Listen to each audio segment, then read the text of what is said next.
இன்றைய நாளில் நாம் தியானிக்க போற வார்த்தையை அன்பை குறித்து. இந்த அன்பு தாங்க நம்மளை எல்லாவற்றிலும் மாற்ற வல்லவரா இருக்கு. அன்பு, அவருடைய அன்பு நம்ம மேல எப்படி இருக்கிறதோ அந்த அன்பு நமக்கு மற்றவர்கள் மேல் இருக்கிறதா? கர்த்தருடைய வார்த்தையானது மத்தேயு 22வது அதிகாரம் 37 முதல் 39 வரைக்கும்.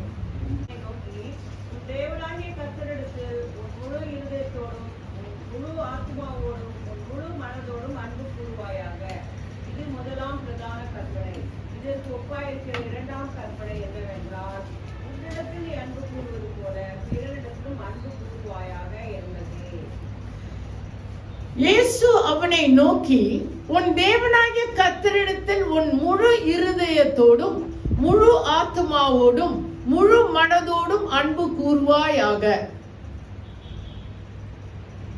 இது முதலான பிரதான கற்பனை.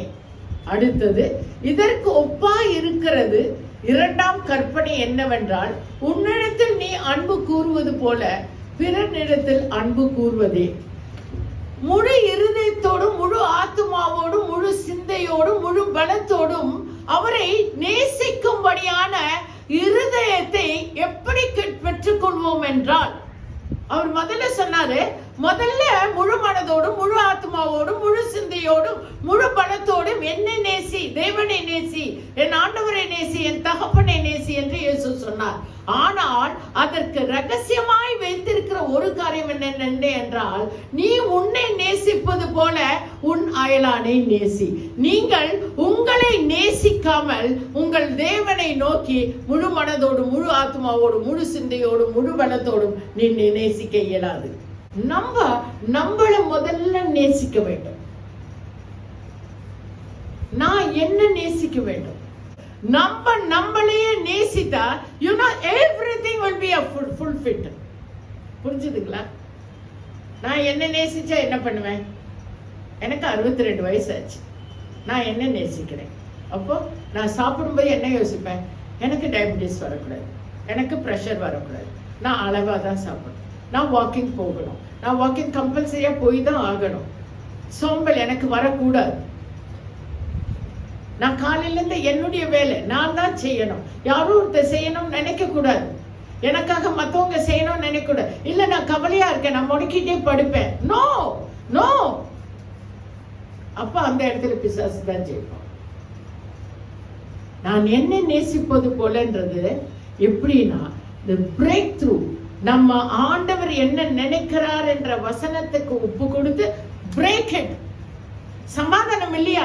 ஏன் சமாதானம் இல்லை? நான் சமாதானம் பண்ணுவேன். புருஷன் மனைவிக்குள்ள அண்டர்ஸ்டாண்டிங் இல்லையா? இல்ல நாங்க அண்டர்ஸ்டாண்டிங் குள்ள வருவோம். பிள்ளைங்க கீழ்ப்படியிலையா? இல்ல அவன் கீழ்ப்படிவான்.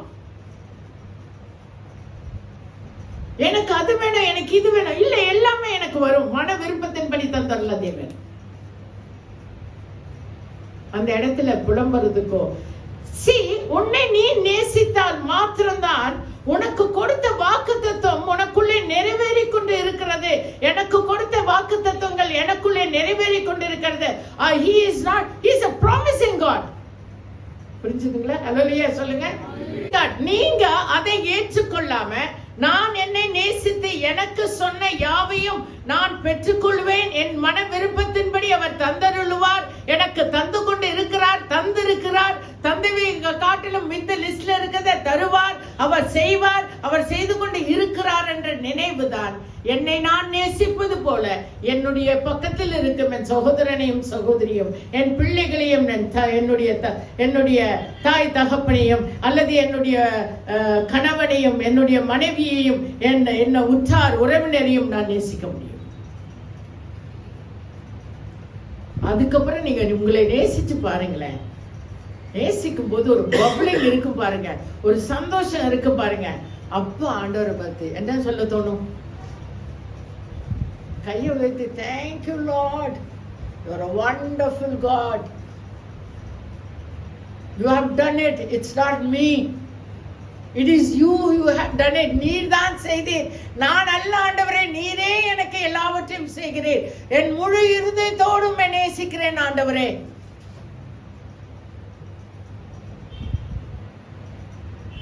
இன்னைக்கு ரொம்ப டிராமாட்டிக் கிறிஸ்டியன்ஸ், நாடகம் ஆடுகிற கிறிஸ்துவர்களாய் நாம் இருக்கிறோம். என்ன நேசித்தால் அப்படி செய்த என்ன ஒருவனை நம்ம என்ன செய்வோம்? மன்னிப்போம், நேசிப்போம். புரியுதுங்களா? மன்னிப்போம், நேசிப்போம். ஏன் அது இல்லை அப்படின்னா, ஏன்னா உங்களையே நீங்க நேசிக்கல. நேசிக்க கற்றுக்கொண்டா மன்னிச்சுட்டு தான் நேசிக்க முடியும். அப்ப நேசிச்சுக்கிட்டே இருக்கோம்னா மன்னிச்சுக்கிட்டே இருக்கிற அந்த ப்ராசஸ் உள்ள நடந்துட்டே இருக்கிறதுனால நம்ம அதெல்லாம் ஞாபகம் வச்சுக்கவே மாட்டோம். இயேசு அப்படிதாங்க நம்மளை நேசிக்கிறார். நீ உன் அயலானை நேசிப்பது போல, உன்னை நீ நேசிப்பது போல உன் அயலானை நேசி. அப்பொழுது முழு இருதயத்தோடும், முழு ஆத்மாவோடும், முழு சிந்தையோடும், முழு பலத்தோடும் என்னை சேவிங்கிறது தானே நிறைவேறுங்க. நீங்க நிறைவேற்ற வேண்டிய அவசியமே கிடையாது. It's on the process. நம் வாழ்க்கையில் அது நிறைவேறிட்டே. இந்த சாமி கொத்து ரொம்ப அழகா இருக்கு, அழகா இருக்கு. அழகா இருக்கிறதோட நிக்கணும். இது நானும் வாங்கணும். அப்ப அது இச்சை. இது நான் வாங்கணும், அவங்க வீட்டுல இருக்கிற மாதிரி நான் வாங்கணும், அவங்கள மாதிரி நான் வாழணும், அவங்க இப்படி பண்ணாங்க நான் இப்படி பண்ணணும் நீங்க நினைச்சா அது இச்சை. பிற பொருளே இச்சையாது இருப்பாயாக, பிற மனைவியை இச்சையாது இருப்பாயாக, பிற வீட்டையாவது அவர் பொருளையாவது இச்சையாது இருப்பாயாக. அப்ப அந்த வசனத்தை மறந்துடும். அப்போ நான் இச்சையாமல் இருப்பது முழு ஆத்மாவோடும் முழு சிந்தையோடும் ஆண்டவரை சேவிக்கிறதுக்கு என்னை நான் நேசிக்க வேண்டும். இச்சிப்பது கர்த்தருக்கு பிரியமில்லை என்று சொல்லி அந்த இச்சை என்னை விட்டு நீக்கிற அந்த எண்ணம் தான் நான் என்னை நேசிப்பது. புரிஞ்சுதுங்களா? நேசிப்பது போல என் அயலானை நேசி என்றால் முதலாவதாக நான் குணப்பட வேண்டும். நான் குணப்படாம எப்படி நான் மற்றவனை நேசிக்க முடியும்? அதாங்க இயேசு. அவர் எல்லாவற்றிலும் குணப்பட்டு இருந்தார். அதனால தான் எனக்கு ரொம்ப பிடிச்ச வசனம், அவருடைய காயங்கள்ல தொட்ட போது அப்படியே உடனே குணமாயிட்டு. ஏன்னா he was full of the spirit of what? Healing. இந்த வசனம் முழுக்க ஹீலிங். இந்த எல்லா வசனமும் healing. It's a healed one. அதாவது அது நிறைவேறி முடித்த காரியங்கள். இதுல ஒரு வசனத்தை எடுத்து என்னை நான் சரி செய்வதுதான் முதலாவதாக. என்னை நேசிப்பது, உன்னை நீ நேசிப்பது போல. அயலானை நேசிக்கவே முடியாதுங்க. உங்களை நீங்க நேசிக்காத வரைக்கும் நீங்க உங்க அயலானை நேசிக்கவே முடியாது. உங்க மனைவியை நீங்க நேசிக்கவே முடியாது. உங்க பிள்ளைகளின் பிழைகளை மன்னிக்கவே முடியாது. திட்டிக்கிட்டே இருப்பீங்க, பேசிக்கிட்டே இருப்பீங்க. உங்களை நீங்கள் நேசித்து பாருங்கள். We will not correct others at all. நான் இந்த விடிய கத்தல நான் எடுத்த தீர்மானம் வந்தேன். I will never correct anybody. I will never. எனக்கு உடனே ஆண்டவர் அந்த ஹீலிங் கொடுத்தார்.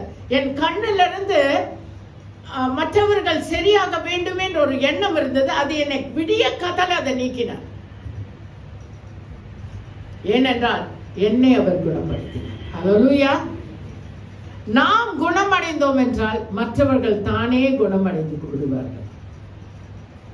ஒரு தகப்பனா இருக்க வேண்டிய உன் கடமையை மட்டும் நீங்க செய்து பாருங்க. தாய் என்பவள் அவள் கடமையை மட்டும் செய்து பாருங்க. பிள்ளைங்களுடைய வேலை என்ன? படிக்கிறது, ஸ்கூலுக்கு போறது, ஒழுக்கமா போயிட்டு ஒழுக்கமா வர்றது. Being truthful to the parents. அதாவது தாய் தப்புடைய வார்த்தைக்கு கீழ்ப்படிந்து நடப்பது பிள்ளைகளுடைய வேலை. மனைவிக்கு என்ன வேலை? மனைவி எல்லா காரியத்தையும் விசாரித்து, அவள் தன் வேலைக்காரிக்கும் வேலைக்காரனுக்கும் வயலையும் விசாரித்து, எல்லாவற்றையும் விசாரித்து, எல்லாவற்றையும் செய்து முடித்து தன் புருஷனுக்கு அன்பா இருந்து பிள்ளைகளுக்கு அன்பா இருக்கிறது மனைவியுடைய வேலை. புருஷனுக்கு என்ன வேலை? அவன் தேசத்துல பெரிய ஸ்தானத்துல இருப்பான். அவன் வேத வசனத்தை அவன் விசுவாசித்து இருப்பான். அவனுக்குள்ள அது நிறைவேறும். அவன் பெரிய ஸ்தானத்தில் இருப்பான். அவன் வருமானம் தானே வரும். இதுதான் உங்களை நீங்கள் நேசிப்பது. அதுக்கப்புறம் தானுங்க இது. இப்போ நான் when I am so happy, நான் என்ன பண்ணுவேன்? If I am very bubbling, I am happy always. அப்படின்னா என்ன பண்ணுவேன்? அப்பதான் நான் இதை தந்த ஆண்டவர் முழு இருதயத்தோடும், முழு ஆத்மாவோடும், முழு சிந்தையோடும், முழு பலத்தோடும் என் ஆண்டவரை நோக்கி துதிப்பேன், துதி சொல்லுவேன். அவரை ஆசீர்வதிக்கிற மாதிரி இருப்பேன். 7:30 6:30 நான் இங்க இருப்பேன். எஸ் பிளஸ் மீ எனக்கு நல்ல வண்டியை தந்திருக்கேன். நான் 6:30 அங்க இருப்பேன். நான் அவரை துதிப்பேன். எனக்கு சோம்பலே வராது. என் உடம்பெல்லாம் அவருடைய ஆவி என்னை ஆட்கொண்டு இருக்கிறது. பரிசுத்த ஆவியானவர் என்னை ஆட்கொண்டு இருக்கிறார்.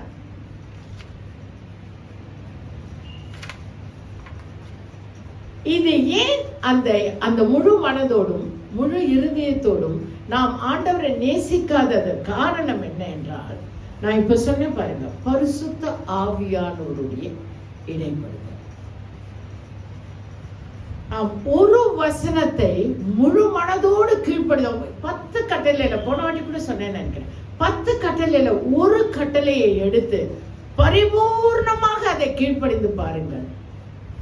பரிசுத்த ஆவியானவர் நான் விட்டு சென்ற தேற்றவாளன், நான் கற்றுத்தந்த யாவையும் உங்களுக்கு நினைப்பூட்டுவார். என்னை நான் நேசி. அப்போ இந்த காரியம் நமக்குள்ள, ஃபார் எக்ஸாம்பிள், ஃபர்ஸ்ட் நல்லா தெரிஞ்சுக்கோங்க. இன்னைக்கு அநேகர் அமுக்குன்னு உட்கார்ந்துட்டு இருக்கிறது எதுக்கு தெரியுமா? the guilty in you, the guiltiness. guiltiness என்ன தமிழ்ல? உங்களுக்குள்ளே இருக்கிற குற்ற உணர்வு. நீங்க அநேகர் இன்னைக்கு பார்க்கலாம், குற்ற உணர்வு இருக்கிறனாலதான் நம்மளையே நம்ம மன்னிக்க முடியல. இன்னைக்கு அநேகருக்குள்ள நான் இப்படி இருக்கிறேனேன்ற குற்ற உணர்வு, the guiltiness. குற்ற உணர்வு எப்பொழுதும் குற்றப்படுத்தி கொண்டே நம்மளை கில்ட்டியா உருவாக்குற அந்த உணர்வு தான் நம்மளே குணப்படலைன்ற எண்ணம் நமக்குள்ள இருக்கும். பாத்தீங்கன்னா, நம்ம ஒரு வீட்டுல இப்போ நம்ம பிள்ளைய பார்த்து நீ இதை செய்யாதேன்னு சொல்றதுக்கு நம்ம எப்படி இருந்திருக்கணும்? செய்யாதேன்னு சொன்ன காரியத்தில் நான் செய்யாதவளா இருக்க வேண்டும், இல்லையா? அப்படி இருந்தால் மாத்திரம்தான் நீங்க உங்க பிள்ளைகளை கண்டிக்க முடியும், அல்ல உங்க மனைவியை கண்டிஷன் பண்ண முடியும். நீங்களே எப்பவும் தப்பா இருந்தா உங்க மனைவி என்ன பண்ணுவா? உங்களுடைய வார்த்தைக்கு கனம் செய்ய மாட்டான். கீழ்ப்படிவான்னு நான் சொல்ல விருப்பப்படல, கனம் பண்றது. அவர் சஜஸ்ட் பண்ற காரியத்துல கனம் பண்ண வேண்டும் என்றால் அவர் அதிலே பரிபூர்ணப்பட்டிருக்க வேண்டும். அப்போ அப்படி பரிபூர்ணப்பட்டு இருக்கிற ஒரு மனுஷன் நமக்குள்ள சொல்லும்படிக்கு, அல்லது நம்ம அப்படி இருக்கும்படிக்கு நாம் இருக்க வேண்டும். புரிஞ்சுதுங்களா? அப்போ அந்த மாதிரி ஒரு சொஸ்தத்தை நாம் கண்டிருக்க வேண்டும். அந்த கில்ட்டினஸ் இல்லாமல் நான் எல்லாவற்றிலும் சுகமாய் இருக்கிறேன், நான் மற்றவர்களுக்கு எக்ஸாம்பிளா இருக்கிறேன் அப்படின்னு. ரோமர் 7வது அதிகாரம். நான் எப்படி மற்றவர்களுக்கெல்லாம் நம்ம ஃபர்ஸ்ட் பாத்தீங்கன்னா வாழ்க்கையில எப்படின்னா, வீட்டுல எப்படி சொல்லிக்கணுமா, அம்மா பேச்ச கேளு, அப்பா பேச்ச கேளு அப்படின்னுவாங்க. அம்மா அப்பா பேச்ச கேட்ட உடனே என்ன ஆகுது? அந்த தெய்வ பேச்ச கேட்போம், இல்லையா? அப்படிதானே? அம்மா அப்பா பேச்ச கேட்கணும் தானே, இல்லையா? அப்படித்தானே? அதுதானே நம்ம முதல்ல வீட்டுல சொல்லி தர்றது. அம்மா சொல்றது கேளு, அப்பா சொல்றது கேளு. ஏன் அப்படி சொல்றோம்? அப்பதான் அவங்க பின்னாடி ஆண்டவர் சொல்றதை கேட்பாங்க.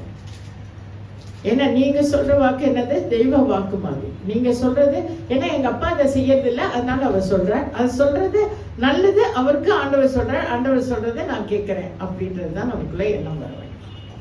ரோமர் 7வது அதிகாரம் 14, 15, 22 வரைக்கும் வாசி.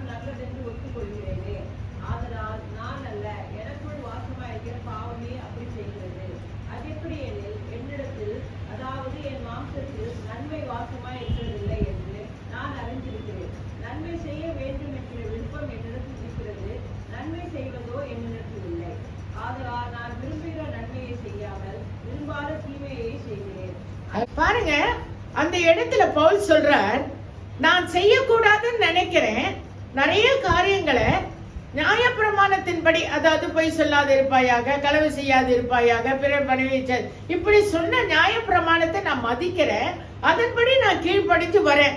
அப்படின்னா என்னன்னா, ஒரு சட்ட திட்டத்தின்படி கீழ்ப்படிதல் உள்ளவர்களாய் மாறும் பொழுது என்ன ஆகும்? நமக்குள்ள என்ன வரும்? ஒரு ஒபீடியன்ட் வரும். ஒபீடியன்ஸ். நான் இப்படி இருக்க வேண்டும்ன்ற எண்ணம் நமக்குள்ளே வரும். அந்த எண்ணம் தான் பிறகு அவன் எப்படி சொல்லுகிறான்னா, படிங்க. அப்போ நான் இப்படிதான் இருக்க வேண்டும் என்ற நான் என்னுடைய எண்ணம் மீறி நாம் செயல்படுகிறோம் சில நேரத்துல. ஏன் அது? ஏன்னா எனக்கு நான் குடிக்கிற பழக்கம் உள்ளவன் அப்படின்னு நினைச்சா நான் இன்னைக்கு சாட்டர்டே குடிக்க கூடாதுன்னு தான் நினைக்கிறேன். ஆனா அன்னைக்குதான் அத்தனை போய் தான் ஒரு ஃப்ரெண்டுக்கு பெரிய பர்த்டே பார்ட்டி இருக்கும். அவன் என்ன பண்ணுவான்? கூப்பிட்டு, இல்ல மச்சான், இன்னைக்கு இந்த பர்த்டே நான் நல்லா கொண்டாடணும்னு நினைச்சிட்டேன்ப்பா மச்சான், தயவு செஞ்சு வந்துரு மச்சான், நான் உனக்காக எல்லாரும், நீ குடிக்கவே வேணாம் மச்சான், நீ சும்மா வந்து அங்க உட்காந்து ஃப்ரைட் ரைஸ் மட்டும் சாப்பிட்டுட்டு போனா போதும். ஆனா எல்லாருக்கும் அவங்க உட்காந்து அப்படியே கொஞ்சம் ஊத்தும் போது என்ன தோணும்? இல்லை நான் கொஞ்சமா சாப்பிட்றேனே தோணும். அப்புறம் நிறைய சாப்பிட்டு ராத்திரி நான் தள்ளாடும் போது தான் தெரியும், ஐயோ நான் நிறைய சாப்பிட்டேன். அதுதான் சொல்றான் பவுல், நான் பாவம் எனக்குள்ளே இருக்கிறது, பாவத்தை நான் விட வேண்டும் என்று எண்ணுகிறேன், ஆனா என்னால முடியலை. ஏன்னா அந்த பாவம் எங்க இருக்குது? It is God use to our body and mind. புரியுதுங்களா? அதனால நான் அதை செய்யக்கூடாது என்று நினைத்தாலும் நான் அதை செய்கிறேன். மீறி பேசுகிறோம் பாருங்க, காசிப்பே பண்ணக்கூடாதுன்னு நினைப்போம். அன்னைக்குதான் 10 வாட்டி காசிப் பண்ணிருக்கோம். கோபமே படக்கூடாது, இன்னைக்கு கட்ட வார்த்தையும் பேசக்கூடாது, அன்னைக்குதான் ரோட்ல போறவன எல்லாம் திட்டிருக்கோம். பவுல் சொல்றாரு பாருங்க, நான் அல்ல, என் வம்சமே அது பாவமாய். இன்னைக்கு நமக்கு ஆண்டவர் உணர்த்துறது என்னன்னா, உன்னை நீ நேசிப்பது போல நிறைவேற வேண்டும் என்றால் எனக்குள்ளே இருக்கிற பாவ சுபாவம், என் பக்கத்தில் இருக்கிறவர்களை குறித்தது அல்ல, எனக்குள்ளே இருக்கிற பாவ சுபாவம் என்ன என்று நான் ஆராய வேண்டும். 20 இருந்து வாசிங்க. அந்தபடி நான்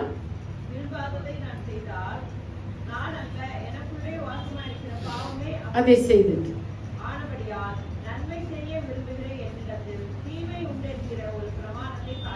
காண்கிறேன், தீமை எனக்குள்ளே இருக்கிறது என்று நான் காண்கிறேன். பவுல் சொல்லுகிறார். அவர் உலகம் ஃபுல்லா வந்து சுவிசேஷத்தை சொன்னவர், சுவிசேஷத்தை பரப்பினவர். அவர் சொல்லுகிறார், பாவம் எனக்குள்ள இன்று இருக்கிறது என்று நான் உணர்கிறேன். ஏன் அதை சொல்லுகிறார்னா, உன்னை நீ நேசிப்பது போல உன் அயலானை நேசி என்ற வேத வசனம் நிறைவேறுவதற்கு நான் எனக்குள்ளே இருக்கிற பாவ சுபாவம் என்ன என்று நான் உணர்ந்து கொள்ள வேண்டும். அடுத்த வசனம்,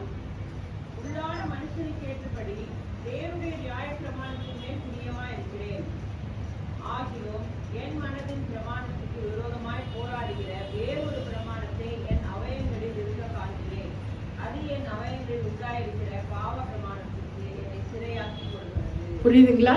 நம்மளே அறியாமலே நாம் சிறை பிடிக்கப்பட்டிருக்கிற மாம்சத்தின் கிரியைக்குள்ளே நாம் சிறை பிடிக்கப்பட்டிருக்கிறோம். ஆண்டவர் சொன்னார், உன்னை நீ நேசிப்பது போல. உடனே கேட்கணும், what should I do Lord? இந்த இடத்துல நான் என்ன செய்யணும் நீங்க எதிர்பார்க்கறீங்க? எனக்கு விடிய விடிய விடிய என்னோட கர்த்தர் பேசும்போது நான் என்ன செய்யணும்? ஓகே ஃபைன், இதுல இருந்து வெளியே வர வாட் should I do? சொல்றாரு பாருங்க, இதெல்லாம் பாவம் அப்படின்னு எனக்கு தெரியல, இது என் மாம்சத்துக்குள் இருக்கிறது. Yes, it is true. நம்ம பாவம் செய்யறோம்னா நமக்குள்ளே இருந்து தெரிஞ்சு செய்கிறது அல்ல பாவம். தெரியாமல் நம்மளை உந்துகிறது, நம் மாம்சம் உந்துனதை செய்கிறது தான் பாவம். அது நமக்குள்ளே வாசமாயிருக்கு. புரியுதுங்களா? அந்த பாவ சுபாவத்திலிருந்து நம்மளை கர்த்தர் விடுதலை ஆக்கினார். அதை நினைவு கூறும்படியாய்தான் அவருடைய சரீரத்தையும் அவருடைய இரத்தத்தையும் நாம் புசிக்கிறோம். எஸ், என்னை பாவத்திலிருந்து மீட்டார், என்னை உமக்கென்று தெரிந்து கொண்டீர்கள். கடைசியாக நாம் ஒரு வசனத்தை வைத்து முடிக்க விரும்புகிறேன். 8:1, ரோமர் 8:1.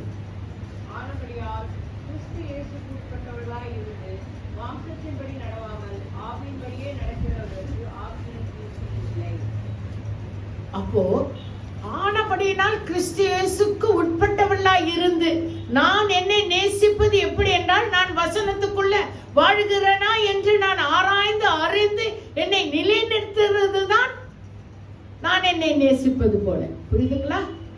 அந்த நிலைநிற்கல் உண்டு என்றால் இயேசுக்கு உட்பட்டவளாய் இருந்து மாம்சத்தின்படி நடவாமல் என் சிந்தனையின்படி, நான் செய்ய நினைக்கிற வழிகளின்படி, எனக்கு தேவை என்று நினைக்கிற காரியங்களின்படி நான் செய்கிற காரியங்கள் எல்லாம் விட்டு விலகி ஆவியிலே நான் பலப்பட்டு வசனத்தினால் சொல்லப்படுகிற காரியங்களை மாத்திரம் நான் செய்து வாழ்வேனானால் ஆக்கினைக்கு நான் உட்பட்டவள் அல்ல.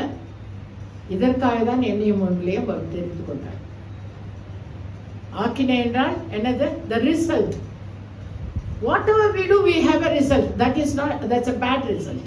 That's not a good result. அதாவது நம்ம செய்கிற எல்லாத்துக்கும் ஒரு தீர்வு உண்டு.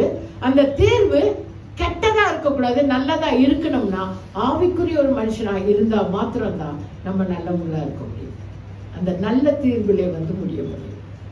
புரியுதுங்களா? அதனால ஆண்டவர் சொல்லுகிறபடி கிறிஸ்து இயேசு உட்பட, அப்போ நான் நேசிப்பது போல என்ற வேத வசனம் நிறைவேறின பிறகுதான் நான் சொல்லுவேன், முழு ஆத்மாவோடு, முழு சிந்தியோடு, முழு பலத்தோடு, முழு இருதயத்தோடும் என் தேவனை நான் நேசிக்க முடியும். இல்லை, நான் இங்கு நேசிக்க முடியாது. ஆவியின்படி நடக்கிறவர்களாய் மாத்திரம் காணப்படுங்கள். ஆவியின்படி நடக்க வேண்டும் என்றால் என்ன செய்ய வேண்டும் என்றால், நீங்கள் வேதம் வாசிக்க வேண்டும், ஜெபம் செய்ய வேண்டும். ஜெபம் செய்ய வேண்டும், வேதம் வாசிக்க வேண்டும். இந்த இரண்டையும் நீங்கள் செய்தால் மாத்திரம்தான் ஆவிக்குரிய மனுஷனாய் நீங்கள் மாற முடியும். ஆவிக்குரிய மனுஷனாய் மாறினா மட்டும்தான் நீங்க உங்களை நேசிக்க முடியும். நீங்க உங்களை நேசிச்சா மட்டும்தான் நீங்க பிறரை நேசிக்க முடியும். பிறரையும் நீங்களையும் மற்றவர்களையும் நேசித்தால் மட்டும்தான் நீங்க முழு இருதயத்தோடு, முழு ஆத்மாவோடு, முழு சிந்தையோடு, முழு நினைவோடு, முழு இருதயத்தோடு, முழு அன்போடும் நீங்கள் மற்றவர்களை நேசிக்க முடியும். இது மட்டும் கிறிஸ்தவர்கள் இருந்திருந்தா இன்னைக்கு மொத்த வேர்ல்டு கிறிஸ்தவர்களாக இருந்திருப்போம். கர்த்தர் உங்கள் ஒவ்வொருத்தருக்கும் ஆசீர்வதிப்பார்.